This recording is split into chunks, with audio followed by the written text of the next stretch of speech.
Halo semuanya, selamat datang di YouTube channel aku. Kali ini aku bakalan ngajak kalian belajar tentang praktikum dasar sistem kontrol PID motor DC platformnya. Sebelum daripada itu, kenalin, nama aku Ramadari Jenny Aftarizal dengan NIM 440 2246533128, Sekolah Vokasi Universitas Diponegoro, Rekayasa Perancangan Mekanik. Nah, aku ada di kelas kerjasama 3D. Jadi, yang pertama kita akan bahas tentang editor, VS Code, terus kursor, dan Windsurf. Nah, VS Code ini adalah editor kode ringan dan populer. Ini mendukung banyak bahasa pemrograman kayak extension untuk Python, Arduino, Platformio, dan sebagainya. Kemudian ada Cursor, ini editor berbasis AI yang membantu menulis dan memperbaiki kode otomatis. Dan juga mempercepat debugging dan pengembangan. Nah, yang ketiga itu ada Windsurf, yang dimana itu editor modern dengan AI assistant untuk pemrograman. Nah, dapat kita simpulkan bahwa semua editor membantu mempercepat workflow coding, terutama untuk proyek kontrol berbasis microcontroller. Oke, selanjutnya itu adalah bahasa pemrograman Python and instalasi Python 3.10.11. Nah, pertama itu adalah Python. Python itu apa sih teman-teman? Python adalah bahasa pemrograman tingkat tinggi yang mudah dipahami dan banyak banget dipakai dalam beberapa hal, yaitu ada control system, data acquisition, terus ada analisis sinyal, terus ada GUI atau user interface. Nah, dari Python sendiri mempunyai kelebihan, yaitu ada mudah dipelajari, banyak library kayak NumPy, Matplotlib, PySerial, dan juga cocok untuk komunikasi dengan Arduino. Nah, di sini ada instalasi Python 3.10.11, itu kita bisa download dari python.org. Kemudian ada kemudian ke add to path saat instalasi, kemudian kita cek instalasi menggunakan Python version ya teman-teman. Nah, kemudian ada extension Python dan platform IO. Ini extension Python di VS Code ini menyediakan autocomplete debugging and linting, itu memudahkan menulis script control dan interface. Kemudian ada di platform IO, ini tool modern untuk pemrograman microcontroller yang biasanya tuh ada di Arduino dan ESP32. Fiturnya tuh banyak, ada upload program, kemudian ada debugging, kemudian ada library manager. Nah, ada pun kegunaan dalam praktikum. Nah, kegunaan dalam praktikum ini, platform IO ini mempermudah pemrograman Arduino Mega 2560 untuk kontrol PID ini, teman-teman. Nah, kalau Python itu biasanya digunakan untuk menerima data dari Arduino dan menampilkan grafik. Nah, adapun prompt yang sering digunakan. Nah, prompt yang sering digunakan itu adalah sebelum itu, prompt itu adalah instruksi yang diberikan ke AI atau ChatGPT gitu, atau banyaklah hal. Kemudian tujuan penggunaan prompt itu untuk apa? Untuk membantu generasi kode Arduino atau Python, menjelaskan konsep PID, kemudian membantu membuat UI control, membantu membuat grafik data dan lain-lainnya, teman-teman. Nah, contoh prompt itu kayak buatkan program Arduino Mega untuk kontrol PID motor DC, apa atau jelaskan fungsi parameter KP, KI, dan KD, ataupun buatkan user interface Python untuk memonitoring kecepatan motor. Nah, itu adalah contoh-contoh prompt yang digunakan. Nah, kemudian itu adalah hasil program Arduino ya teman-teman. Nah, program ini berfungsi untuk mengatur kecepatan motor DC menggunakan PID. Nah, kemudian membaca sensor atau encoder, kemudian mengirim data PC melalui serial gitu. Nah, adapun komponen PID yang biasa kita bahas yaitu P, I, dan D. Itu P-nya untuk proporsional itu merespon error saat ini, dan I-nya itu integral untuk mengatasi error kumulatif, dan D-nya itu derivatif itu untuk merespon perubahan error. Nah, kemudian ada output Arduino. Nah, output Arduino ini adalah PWM untuk driver motor, kemudian ada data RPM untuk monitoring. Kemudian ada hasil program user interface UI Python. Ini biasanya dibuat UI itu biasanya dibuat menggunakan Think Think Thinker, PGT, terus Custom Thinker. Kinter. Nah, fitur UI ini ada di input nilai KP, KI, KD, kemudian ada start atau stop motor, kemudian ada monitoring data RPM real time, kemudian ada pun grafik sederhana. Kalau itu live load. Nah, fungsi UI ini apa sih? Fungsi UI ini untuk mempermudah pengaturan parameter PID tanpa harus upload ulang program Arduino. Oke, di sini ada hasil output save Excel-nya. Ini tadi tuh um, ini contohnya ya teman-teman. Nah, kemudian ini hasil output save-nya, ini contohnya di PNG, ini contoh grafik ya, output grafik. Nah, terus penggunaan dan percobaan kontrol motor DC. Nah, tahapan percobaannya itu, yang pertama itu menentukan set point RPM, kemudian menentukan nilai KP terlebih dahulu, kemudian menambahkan nilai KI untuk menghilangkan steady state error, lalu menambahkan nilai KD untuk menstabilkan respon. Nah, dari hasil pengamatan itu ada pengaruh pengaruh KP itu respon cepat tanpa bisa overshoot, kemudian adanya pengaruh KI itu error 0, tapi responnya itu lebih lambat. Nah, kalau ini pengaruh KD itu mengurangi osilasi. Nah, tujuan dari penggunaan percobaan kontrol motor di sini apa gitu. Nah, itu untuk mendapatkan kombinasi PID terbaik untuk motor DC tersebut, teman-teman. Kemudian hasil dan grafik respon sistem. Nah, grafik output dan analisis karakter respon sistem itu grafiknya itu diperoleh menggunakan Python atau Matplotlib atau Excel data grafik yang berisi waktu PSRPM, respon sistem terhadap perubahan set point gitu. Kayak contohnya tadi grafik yang dihasilkan gitu.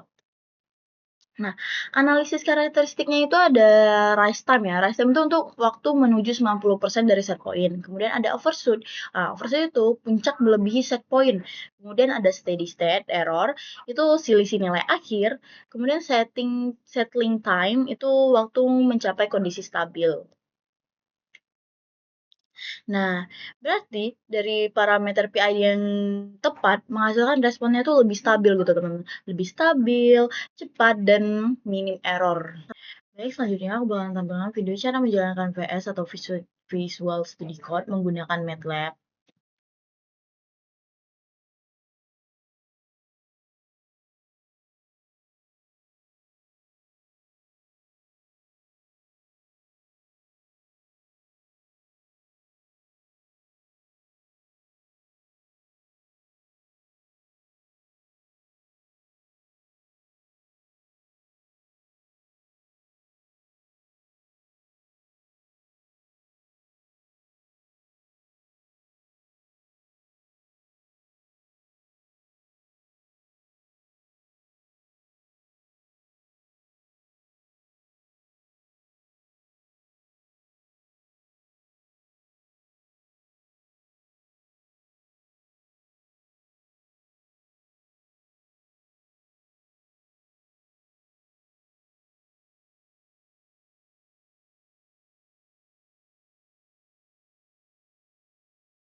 Nah, selanjutnya aku akan tampilin video bahasa pemrograman model Python di Simulink.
Oke, kita lanjut ke kesimpulan. Nah, Pratikum ini menerapkan sistem kontrol PID pada motor DC menggunakan Arduino Mega 2560.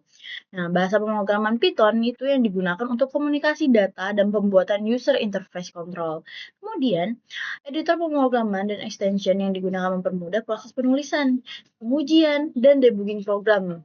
Nah, adapun platform I/O tadi untuk membantu mengelola library dan pengelolaan Arduino secara lebih terstruktur. Kemudian ada penalaan parameter PID, KP, KI, dan KD itu sangat mempengaruhi respon sistem motor DC. Kemudian ada output berupa grafik dan data Excel memudahkan analisis karakteristik respon sistem. Kemudian praktikum ini meningkatkan pemahaman konsep sistem kontrol secara teori dan praktik.